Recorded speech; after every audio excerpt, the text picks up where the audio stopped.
Hello friends, कैसे हैं आप सब। उम्मीद करता हूं बेहद अच्छे होंगे। फ्रेंड्स, दो वीडियो ऑलरेडी हो चुके हैं जहां पर हमने अपने इनकम टैक्स के एक चैप्टर को कवर कर लिया और वहां से दो क्वेश्चन बनते हैं। किसी भी एग्जाम में क्वेश्चन काफ़ी सारे बनते हैं, दो क्वेश्चन आपके उस चैप्टर में से आ सकते हैं। ठीक है जी। अब मैं बात करता हूं कि वहां पर आपने देखिए वो चैप्टर कम से कम 50 क्वेश्चन बना देगा। अगर मैं प्रैक्टिस के लिए दूं तो 50 क्वेश्चन आराम से निकलेंगे। जहां पर आपने ये भी समझा था कि कितने रेट होंगे, रेट चेंज हो जाएंगे तो आपका आंसर चेंज हो जाएगा। असेसमेंट ईयर, प्रीवियस ईयर, ये सारी बातें हम उन दो वीडियोस में कर चुके हैं। अगर आपने वो नहीं देखे हैं तो सबसे पहले आप जाकर हमारी जो प्लेलिस्ट है, देखिए हमारे चैनल की प्लेलिस्ट में जाएं, वहां पर आपको सीक्वेंस वाइज ये वीडियोस मिल जाएंगे। ठीक है जी। तो अब हम बात करते हैं हमारे आज के थर्ड टॉपिक के बारे में, थर्ड वीडियो के बारे में। और हमने अब अपना पहला चैप्टर कंप्लीट कर दिया है। अब मैं अपने सेकंड पार्ट की तरफ आ गया हूं। यहां पर देखिए मैं बात करने वाला हूं एग्जामिशन के ऊपर। जी हाँ, एग्जामिशन के ऊपर। तो एग्जामिशन के ऊपर कहां से वो क्वेश्चन पूछता है, देखिए मैंने ये 7 पॉइंट नोट किए हैं। बहुत बड़ा सेक्शन है और एग्जामिशन का सेक्शन जहां मैं बात कर रहा हूं सेक्शन 10 के ऊपर। ठीक है जी। तो इनकम टैक्स में आपको मालूम होगा एक एग्जामिशन होती है, एक डिडक्शन होती है। इन दोनों में आपको अंतर आना चाहिए। इसके लिए मैंने अपने नोट्स में इसकी सारी डिटेल दे रखी है। ठीक है, आपके पास बीकॉम की बुक है तो आप वहां पर भी जाकर इसको आराम से पढ़ सकते हैं। अच्छा, जब मैं बात करता हूं यहां पर हम बात कर रहे हैं एग्जामिशन की। एग्जामिशन का मतलब होता है बेसिकली छूट। ठीक है जी। अब मैंने यहां पर बात किया है कि ये छूट कैसे हो सकती है। ये छूट दो तरह से हो सकती है। ये छूट दो तरह से हो सकती है, या तो फुल एग्जामिशन या पार्शियल एग्जामिशन। पार्शियल का मतलब आंशिक है। इंग्लिश वाले स्टूडेंट्स के लिए इंग्लिश में बुक है, हिंदी वालों के लिए हिंदी में है, तो दोनों जगह इसको आपको प्रॉब्लम नहीं आएगा। ठीक है जी। जब मैंने फुल एग्जामिशन के सामने यहाँ पर कृषि लिखा तो देखिए ये आपका स्टार पॉइंट, ये क्वेश्चन आप देखेंगे कई जगह पूछा जाता है और इसका सेक्शन भी नॉर्मली पूछ लेते हैं। तो इसका सेक्शन भी मैंने यहाँ पर दे दिया है ताकि कुछ चीजें आपको साथ साथ याद हो जाए। ठीक है जी। इसके सेक्शन के ऊपर क्वेश्चन पूछ लेते हैं। एग्रीकल्चर के ऊपर डिफरेंट डिफरेंट टाइप के क्वेश्चन पूछते हैं, उस पर भी मैं आऊंगा। एचयूएफ का क्वेश्चन आता है, इसमें पार्टनर शेयर का आता है और दो तीन एग्जाम्पल इसके और दिए गए हैं, वो आपको याद होने चाहिए जिसके ऊपर ये क्वेश्चन बन सकता है। देखिए फ्रेंड्स, मेरा मोटिव क्लियर है, आपकी तैयारी बेहद बढ़िया तरीके से हो जाए, इसलिए मैंने 500 कंसेप्ट आपको बोले हैं। 500 कॉन्सेप्ट हो गए, आपके क्वेश्चन पूरा कवर हो जाता है यहाँ पर। ठीक है जी। हालांकि क्वेश्चन तो 10,000 बन जाएंगे पर कॉन्सेप्ट आपके 500 पक्के हैं तो उसके ऊपर आपका आंसर आ जाएगा। ठीक है जी। ओके, अब मैं बात करता हूं आपके लिए इंपॉर्टेंट। अच्छा, पार्शियल एग्जामिशन की जब हम बात कर रहे थे, पार्शियल एग्जामिशन यानी कि आंशिक, यहां पर एलआईसी से मिला हुआ पैसा, देखिए ये बहुत जरूरी है। एलआईसी से मिले हुए पैसे पर आपको आधी छूट मिल जाती है और आधी के ऊपर हो सकता है टैक्स भी लग जाए, तो इसीलिए इसको आंशिक एग्जामिशन में रखा गया है। तो आज हम कंसेप्ट 3 कर रहे हैं जहां पर हम एग्जामिशन के ऊपर चर्चा कर रहे हैं और इनके ऊपर क्वेश्चन आपको मिल जाएगा। रबड़, कॉफी और चाय अपने एग्रीकल्चर के ऊपर है। तो मैंने एक एग्जांपल भी ले लिया, जैसे राम है। क्वेश्चन क्या देगा, राम है वो रेजिडेंट इंडियन है और इंडियन लैंड से उसकी आय हुई है, तो हमें बेसिकली यहाँ पर एग्जामिशन है। ठीक है, यहाँ पर एग्जामिशन है। पर वही क्वेश्चन कि पाकिस्तान से उसकी अगर आय हुई है तो क्या वो एग्जाम्प्ट होगी, फुल्ली एग्जाम्प्ट होगी, पार्शियल एग्जाम्प्ट होगी या टैक्सेबल होगी।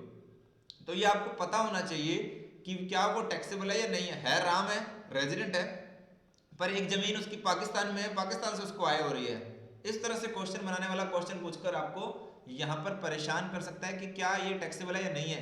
एक चेंज यहां पर कर सकता है, दूसरा चेंज यहां कर देगा। राम है पर वो रेजिडेंट नहीं है, उसकी इंडियन लैंड से कमाई हुई है, क्या वो टैक्सेबल है, नहीं है, एग्जाम्प्ट है, फुल्ली एग्जाम्प्ट है। इस तरह से वो आपको ऑप्शन दे देगा। तो इसलिए मैं बार बार कहता हूं कि आपको सीपीटी, सीपीटी मतलब कॉन्सेप्ट, प्रैक्टिस एंड टेस्ट, ये तीनों का फॉर्मूला रखना पड़ेगा। जब तक आपको क्लियर नहीं होगा, जब तक आपको इसका पता ही नहीं है, आप जितने मर्जी क्वेश्चन कर लो आपके काम नहीं आने वाले, क्योंकि इसी चीज पे मैं कई क्वेश्चन बना सकता हूं। चलिए, अब जब मैं आगे बढ़ा तो आगे बढ़ने के बाद मेरे पास क्वेश्चन आता है रबड़, कॉफी और चाय। जी हाँ, रबड़, कॉफी और चाय वाला कॉन्सेप्ट आपने समझा होगा। यहां पर रबड़ से आपको क्या ध्यान रखना है, एक आपकी इनकम होने वाली है टैक्सेबल और एक आपकी इनकम होने वाली है एग्जेम्प्ट। ध्यान रखिएगा, रबड़ से आप एक एक हिस्सा यानी कि 100 रुपए कमाते हैं तो उसका कुछ हिस्सा आपका टैक्सेबल होता है और कुछ एग्जेम्प्ट होता है। क्वेश्चन बनाने वाला ये पूछ लेता है कि कितने परसेंट इनकम पे टैक्स लगेगा, वो आपको ऑप्शन दे देगा, या वो पूछ लेगा कितने परसेंट इनकम आपकी एग्जेम्प्ट है, वो पूछ लेगा, या इसका पर्टिकुलर रूल पूछ लेगा। ठीक है जी। 3 क्वेश्चन यहां से बन सकते हैं, 3 × 3 यानी कि 9 क्वेश्चन तो यहीं से बन जाएंगे रबड़, कॉफी और चाय पे। तो ये स्टार क्वेश्चन है। देखिए ये क्या है, स्टार क्वेश्चन है। उसके बाद एक क्वेश्चन आपको कई जगह मिल जाएगा, वीरता पुरस्कार। देखिए सेक्शन 10, 18 ये इंपॉर्टेंस रखता है।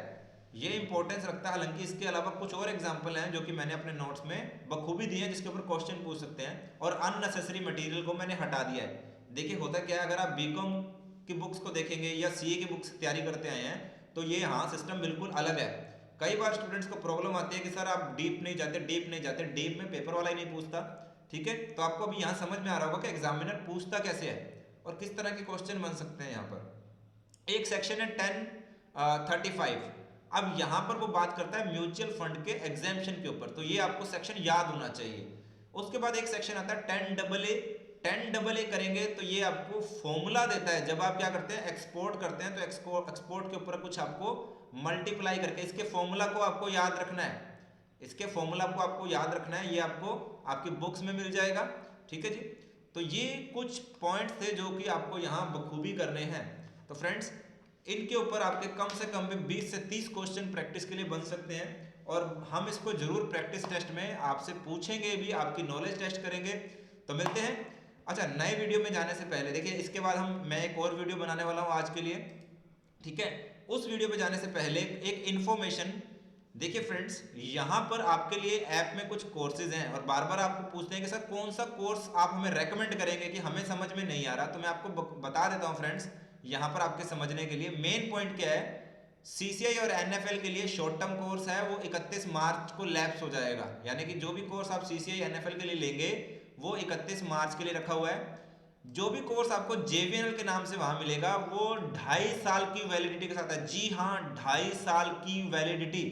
जहां पर आपको जेवीएनएल या ये डबल कोर्स मिले, ये आपकी 2.5 साल की वैलिडिटी के साथ है। इसमें आपको वीडियोस मिलने वाले हैं, इसमें आपको हार्ड कॉपी नोट्स मिलने वाले हैं, टेस्ट सीरीज 1 इसके साथ फ्री है, ई बुक्स कॉमर्स की आपको मिलने वाली है। बेनिफिट, सभी तरह के एग्जाम के लिए ये मटेरियल सही रहेगा। अब क्वेश्चन पूछते हैं कि सभी तरह के एग्जाम का क्या मतलब है फ्रेंड्स। कोई भी कॉमर्स बेस्ड एग्जाम ले लीजिए, या फिर आपका जो टीचर वाला एग्जाम आया राजस्थान वैकेंसी में, हालांकि मैं उसके लिए एडवर्टाइजमेंट नहीं कर रहा हूँ ज़्यादा, पर उनका भी मैक्सिमम 60, 70, 80% सिलेबस, इवन कई एग्जाम का तो 90-100% सिलेबस तक भी उसके अंदर मिल जाएगा। और मैं इसके कंटेंट को और बढ़ा रहा हूँ ताकि इंडिया की सारी वैकेंसी का सिलेबस आपको यहाँ कॉमर्स का मिल जाए। ठीक है जी, फ्रेमवर्क आने वाले हैं आपके लिए, क्योंकि मुझे थोड़ा समय चाहिए। समय आते ही एक फ्रेमवर्क मैंने ऑलरेडी डाल दिया जो फ्री ऑफ कॉस्ट है, आप जाके वहाँ देख सकते हैं, और इसके साथ आपको काफ़ी सारे फ्रेमवर्क मैं आपको दूंगा। तो फ्रेंड्स यहाँ पर आपने समझा कि किस तरह के क्वेश्चन आपके लिए आ सकते हैं। तो यहाँ से आपका एक क्वेश्चन एग्जाम में मिल जाता है। मैं मान के चलता हूँ अगर इनकम टैक्स के 6 से लेके 8-9 क्वेश्चन आते हैं एग्जाम में, या 6 क्वेश्चन भी आते हैं, तो यहाँ से एक क्वेश्चन आ सकता है, और यही पॉइंट से क्वेश्चन आपको हर जगह मिलेंगे, आप चेक कीजिएगा। तो मिलते हैं नेक्स्ट वीडियो में इसके अगले टॉपिक जो कि आपका होने वाला है रेजिडेंशियल स्टेटस। जी हाँ, रेजिडेंशियल स्टेटस को भूलिएगा मत, वो 2 क्वेश्चन लाने की क्षमता रखता है। जी हाँ, वहां से 2 क्वेश्चन आपके लिए आ सकते हैं, और बहुत इंटरेस्टिंग चैप्टर है वो। तो चलिए शुरू करते हैं अगले वीडियो में हमारे नए टॉपिक को। तब तक के लिए टेक केयर, बाय बाय। अच्छा, वीडियो को शेयर करना शुरू कीजिए, क्योंकि अगर वीडियो में ज्यादा लोगों ने नहीं देखा तो मैं भी कब तक प्रोत्साहित रहूंगा। तो आपका एक काम है, फ्री ऑफ कॉस्ट मैं आपके लिए वीडियो बना रहा हूं, तो आप अपने फ्रेंड्स या ग्रुप्स में तो शेयर करना बनता है, ताकि मुझे मोटिवेशन मिले। इसका मतलब ये नहीं है मैंने बोला 500 कॉन्सेप्ट और आप ज्यादा लोग आप मेहनत नहीं करोगे तो मेरा मोटिवेशन भी खत्म हो जाएगा। तो मुझे मोटिवेट रखने के लिए आपको ये चैनल शेयर करना पड़ेगा अपने फ्रेंड्स में, अपने ग्रुप्स में, ताकि और ज़्यादा लोगों को इसका फ़ायदा मिल सके। तब मिलते हैं नेक्स्ट वीडियो में, तब तक के लिए बाय बाय।